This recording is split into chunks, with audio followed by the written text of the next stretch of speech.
Miracles with Sri நேயர்கள் அனைவருக்கும் நான் உங்கள் ஹரிணி. நாம் இப்போ இணைஞ்சிருப்பது விஞ்ஞானமும் மெய்ஞானமும் கலந்த ரேக்கி மாஸ்டர் திருமதி ஸ்ரீ கலைவாணி மேடமோட தான். மேடம் வணக்கம். வணக்கம் மேடம். இப்போ நம்ம இந்த ஹீலி டிவைஸ் வச்சு நிறைய ஃப்ரீக்வன்சி நம்ம ரன் பண்ணிட்டு இருக்கோம்.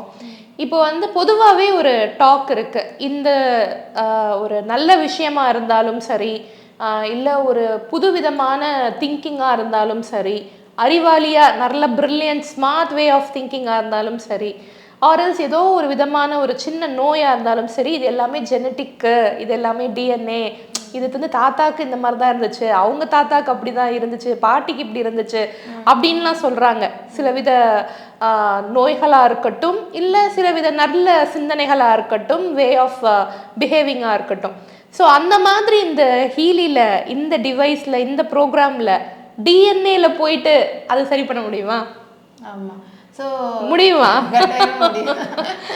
ஸோ இது என்ன, ஆமாம், நீங்கள் முடியும்னே ஒரு ஆச்சரியமாக. ஆமாம், ஏன்னா டிஎன்ஏல போயிட்டு எப்படி இந்த ஒரு ஸ்ருதிஹாசனோட ஃபிலிம் இருக்குல்ல, ஸ்ருதிஹாசன் அந்த சூர்யாவோட ஃபிலிமில் அவங்களோட டிஎன்ஏ போதி தர்மரை ஆக்டிவேட் பண்ற மாதிரி இதுல அந்த மாதிரி எதுவும் பண்ண முடியுமான்னு கேட்குறேன். ஆமா, கட்டாயமா. அதாவது டிஎன்ஏ ரிப்பேர்னு சொல்லிட்டு இதுக்கு தனியாவே ப்ரோக்ராம்ஸும் my goodness, DNA repair.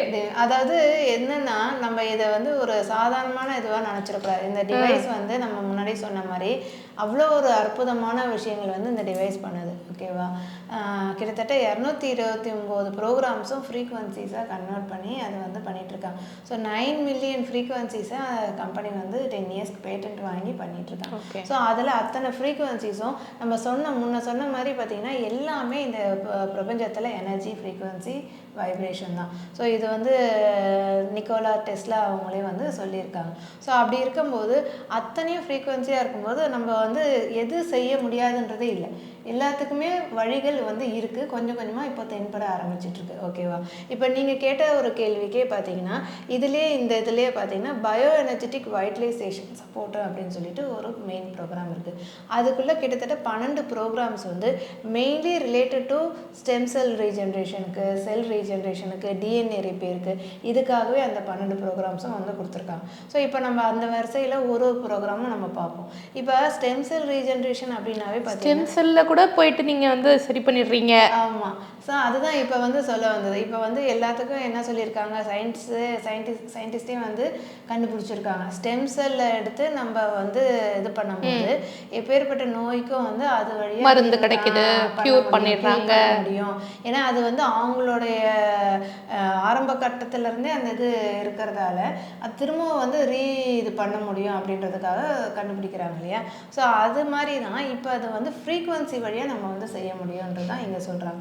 So என்ன சொல்கிறாங்கன்னா, அந்த செல்ஸ் ரீவைட்டலைசேஷன் அப்படின்னாவே, வைட்டலைசேஷனாகவே தன்னைத்தானே அது இது பண்ணிக்கிறதுக்கு தான்.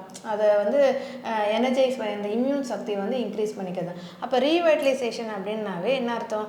அதோடைய இதை திரும்ப பழைய செல்ஸை ஷெட் பண்ணி புதுமையாக அந்த செல் உற்பத்தி ஆகும்போது பழைய, அதாவது நார்மலாக இருந்த நிலைக்கு கொண்டுட்டு வரதுக்கு தான் ரீவைட்டலைசேஷன் ரிசல்ட். ஆனால் இது எப்படி நார்மலாக கொண்டுட்டு வர முடியுமா? இந்த ப்ரோக்ராம்ஸை நம்ம ரன் பண்ணும்போது தான் நம்ம பிறக்கும்போது இருந்த அந்த நார்மல் வைட்டாலிட்டிக்கு நம்ம கொண்டுட்டு வர முடியும். இப்போ இருக்கிற தன்மையில் ஒருத்தவங்களுக்கு பாருங்கள், ஒரு டயபெட்டிக் இருக்குதுன்னு நினச்சிக்கிறாங்க, அது ஒரு ஹெரிடிட்டி இது அப்படின்னு நினச்சிக்கலாம். இல்லை வேறு ஏதோ ஒரு டிசீஸ் பேட்டர்ன் அவங்களுக்கு ஒரு ஹெரிடிட்டியாக வருது அப்படின்னு நினச்சிக்கிறாங்கன்னு வச்சுக்கோங்களேன். அது என்ன ஆகிடுதுன்னா போய் மெமரியில் முக்கியமாக ஸ்டோர் ஆகிடுது. நம்ம முன்னாடி பார்த்த மாதிரி ஒரு செல்லுக்கும் மெமரி இருக்குன்னு சொல்கிறோம்ல, அப்போ அந்த செல்லுலார் லெவல்லே அந்த மெமரியில் போய் ஸ்டோர் ஆகும்போது அது ரீவைட்டலைசேஷன், அதாவது திரும்பவும் அந்த செல்லு ஷெட் ஆகி புதுமையாக பிறக்கும் போது அதே மெமரி தான் பாஸ் ஆன் பண்ணுது. ஓகேவா? அதே மெமரி பாஸ் ஆன் பண்ணும்போது என்ன ஆகிடுது? அப்போ அதுக்கும் அதே ப்ராப்ளம் இருக்குன்னு தான் நான் நினச்சிட்டே இருக்கேன். கரெக்ட். ஸோ இதே தான் ஒரு செல்லு பிறக்குது, இறக்குது அப்படின்னு நடந்துகிட்டே இருக்குது. அப்படி நடந்துகிட்டே இருக்கும்போது என்ன ஆகுதுன்னா, அது இறக்கும்போது பழைய மெமரி பாஸ் ஆன் பண்ணிட்டு தான் போகுது. அப்போ அந்த மெமரியிலேயே நம்ம புது செல்லு வாழும்போது அதுக்கான விஷயத்தை தான் மேன்மையாக காட்டும். அதுதான் சிக்னல் பண்ணும். ஸோ இப்போ இந்த ப்ரோக்ராம் என்ன பண்ணுது? அந்த லெவலில் இருக்கிற அந்த மெமரியே எரேஸ் பண்ணுது. அந்த இடத்துல வந்து பழைய மெமரி எரேஸ் பண்ணிவிட்டு புதுமையாக அஃபர்மேஷன்ஸ் பாசிட்டிவ் திங்ஸை வந்து அதை வந்து ரீபோர்ட் பண்ணுது. அப்போ என்ன நடக்குது பார்த்தீங்கன்னா, ரீவைட்டலைசேஷன் பண்ணும்போதே அந்த செல்லுலார் லெவலே அது வந்து மாறுதல்கள் உற்பத்தி ஆகுது. புரியுது மேம்.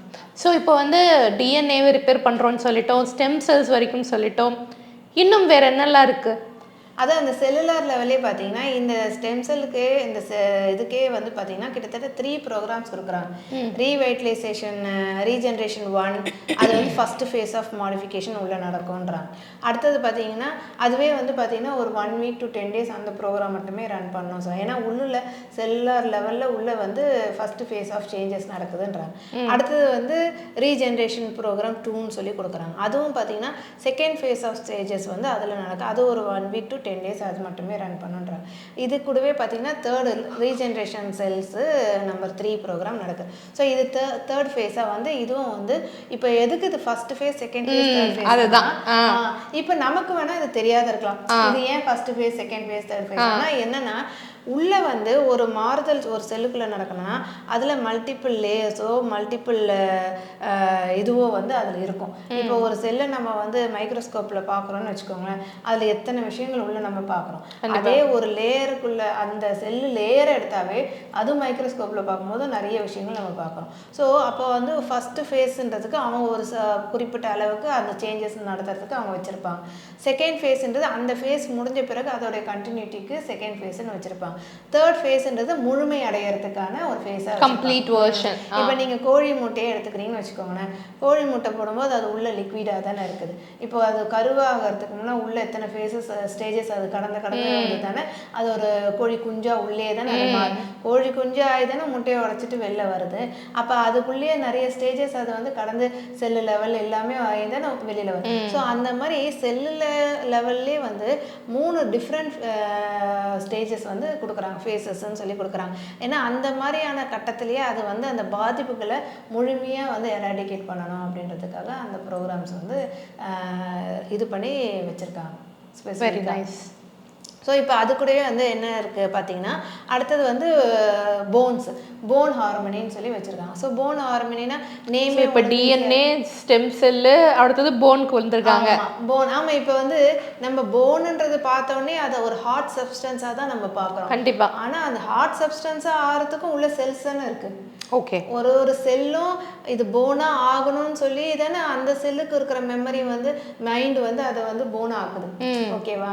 அப்போ என்ன ஆகுது, இந்த செல்ஸ்க்கான வேலைப்பாடுகள் அப்படின்றது வச்சுருக்கோம். ஒரு 50 செல்ஸ்க்கான வேலைப்பாடுகளுக்கு என்ன, இது போனாக இருக்கணும், அப்படியே போனாக கன்வெர்ட் ஆகணுன்றதுக்கு இருக்கும். ஸோ அப்போ அந்த செல்லோடைய ஹார்மோனைசேஷன் அங்கே நல்லா இருந்தால் தான் அது நல்ல போனாக ஃபார்ம் ஆகும். இப்போ அங்கே வந்து அதோடைய செல்ஸை நம்ம முன்ன சொன்ன மாதிரி ஆட்டோ இம்யூன் வந்து போனில் வந்துருச்சுன்னு வச்சுக்கோங்களேன், அப்போ அந்த போன் அரிச்சிடும் இல்லையா? அப்போ அந்த செல்ஸ் அங்கே சரியில்லை அப்படின்னு சொன்னால் போனில் வந்து டிஃபார்மர்ட்டி ஃபார்ம் ஆக ஆரம்பிச்சிடும்.